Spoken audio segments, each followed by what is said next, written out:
As a nurse, has a patient ever made a deathbed confession to you? One night, I was sitting with a man who was in his 70s. He was dying, and I felt really sorry for him, thinking to myself that he didn't deserve this.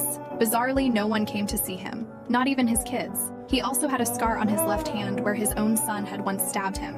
That night, he told me that he had done many bad things in his life and started crying. He told me he always tried to be good but couldn't help himself. I squeezed his hand and told him I would stay with him. And then he confessed to me his guilt. He found children attractive. He had assaulted and abused his own children for years. He said he had enjoyed it and still did, and couldn't help the way he was. He said, "Will God forgive me?" I was silent. I was stunned and didn't know what to say. He literally said all this in a few minutes, and it was so much to take in. And then he asked me if I was his daughter, would I forgive him? I said no, I wouldn't. I now realized why this man's family hadn't come to visit him. I now realized why his son had stabbed him. After I answered him, he smiled and closed his eyes, and he was gone just like that. It was